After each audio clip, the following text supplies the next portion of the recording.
여러분들께 이름 없이 빛도 없이라는 책을 소개해드립니다. 이 책은 가난하고 어렵고 무척 캄캄하던 시절에 우리가 일어설 수 있도록 도움을 주었던 미국의 젊은 선교사들의 헌신적인 노력을 기록한 책입니다. 여러분께서는 감동과 교훈 그리고 삶의 지혜를 얻으실 수 있을 것입니다. 감사합니다.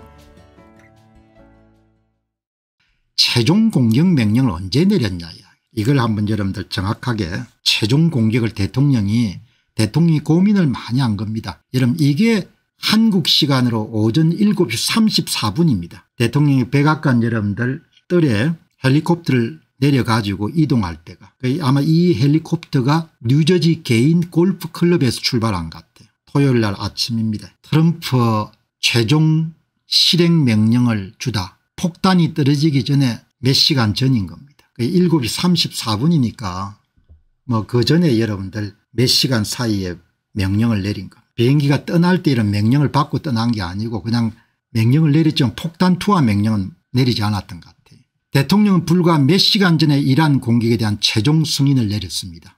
나중에 이제 더 자세한 내용이 나오겠죠.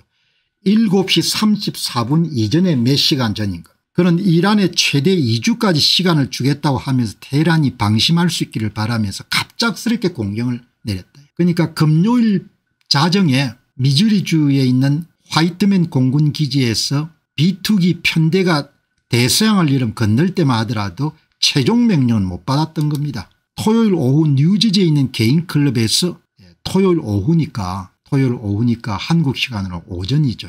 몇 시간 안에 공격에 대한 최종 명령을 내렸습니다. 모두가 예상하지 못한 상황을 만드는 것이 대통령의 의도이자 목표였습니다. 허를 찌르는 거죠. 그런 마지막까지 비밀을 지키기 위해 심혈을 기울였고, 단 몇 시간 안에 미국의 B2 폭격기가 이란 영공을 관통하여 포도 위에 있는 이란의 지하 핵시설에 모두 12발을 투하했습니다. 동시에 미국의 공격 잠수함은 에스파한과 나탄즈에 있는 토마호크 순항미사일을 발사했습니다. 공격 결정은 일주일 전인 이란에 대한 공격을 감행한 네타냐후 이스라엘 총리와 긴밀히 군사작전을 준비하고 백악관 관계자들과 심의 끝에 내려집니다. 화요일 날 예비 승인을 했죠.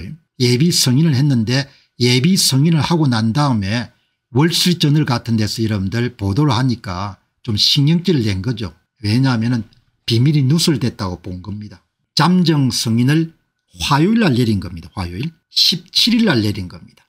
공격 명령을. 그렇지만 투하 명령은 내리지 않은 거죠. 하지만 트럼프 대통령은 지난 한 주 동안 작전을 실행할지 말지를 두고 갈등하는 것처럼 보였습니다. 마지막까지 고심을 하는 것. 그래서 자리가 높은 것이 영광도 따르지만 참 힘든 일인 것. 제가 자주 말씀드린 것처럼 최종 의사결정을 내리는 사람 입장에서 한번 고민을 해보는 것은 대단히 삶을 풍성하게 사는 그런 지름길인 거죠. 대통령이 힘든 자리인 겁니다.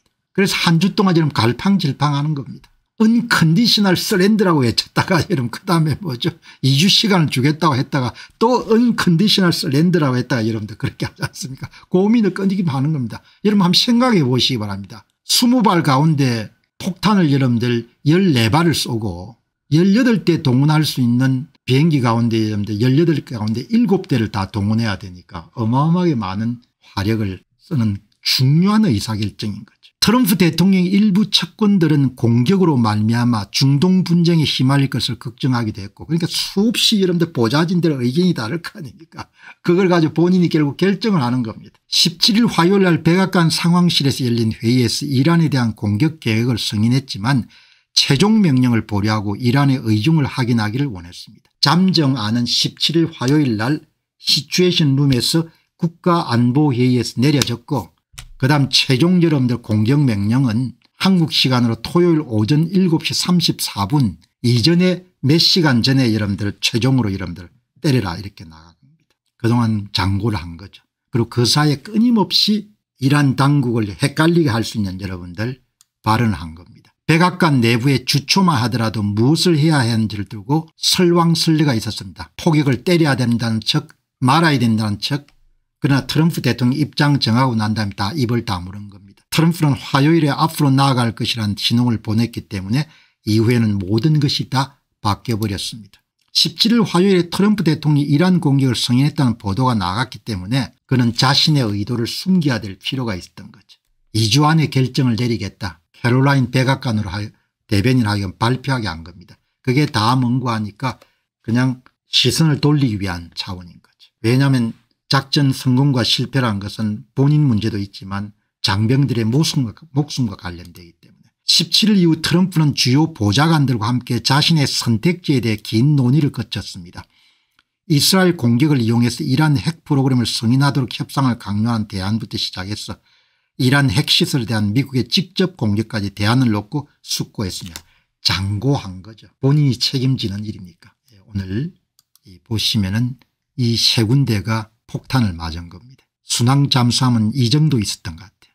여기서 때린 겁니다. 400마일 바깥에서. 20일 토요일 날 뉴저지에서 마지막 통화를 한 후에 B2 스텔스 폭격기들은 포도우와 나탄재 각각 12발과 2발에 현지 시간 오전 7시 34분 한국 시간 기준이죠. 토요일 오전 34분. 이러한 공격을 위해 B2 폭격기들은 이미 20일 날 출발한 겁니다. 그 전날 자정 무렵에 18시간 걸립니다. 18시간. 중간에 여러 번 공중급유를 받아는 되는 모양입니다. 그러니까 항공기가 움직이는 것과 마찬가지로 B2 스텔스기가 움직이게 되면은 주변의 공중급유기나 기타 폭격기들이 여러 대 따르는 것. 18시간 비행을 해야 되는 겁니다. 그러니까 공군 조종사들이 체력이 좋아야겠네. 여기 보시면 고위 관계자는 이렇게 말합니다. 무엇이 제거되었는지는 아침이 되었어야 알 수 있을 것입니다. 우리가 원하는 것을 모든 것을 제거했다고 믿습니다. 여러분들 정리를 할 수가 있는 거죠. 안녕하십니까, 공병호입니다. 그동안 공병호 TV는 선거 공정성 회복과 자유민주주의 체제의 보존과 발전을 위해 노력해왔습니다. 이런 노력들이 지속될 수 있도록 공병호 TV의 정기 후원 프로그램이자 멤버십 프로그램을 소개해드립니다. 뜻 있는 분들의 관심과 동참을 부탁드립니다. 선거 공정성 회복을 위한 노력을 지지하시고 훌륭한 나라 만들기에 동참하시는 시청자분들이시라면 구독 버튼 바로 옆에 있는 가입 버튼을 통해서 정기 후원 프로그램에 가입할 수 있습니다. 가입 버튼을 누르시면 공병호 TV의 후원자가 되시게 됩니다. 여러분의 후원이 선거 공정성 회복을 위한 노력에 힘을 더할 수 있을 뿐만 아니라 자유민주주의 체제의 수호를 그리고 발전을 통해 여러분과 후손들의 삶에 빛과 소금이 될 것입니다. 특히 그동안 공병호 TV는 선거 공정성 회복을 위한 노력 과정에서 채널 성장에 제약이 가해지는 불이익을 감수해왔고 지금도 그런 불이익이 계속되고 있습니다. 그럼에도 불구하고 너무나 중대한 문제이기 때문에 공병호 TV의 노력은 계속될 것입니다. 여러분의 깊은 관심을 부탁드립니다. 감사합니다.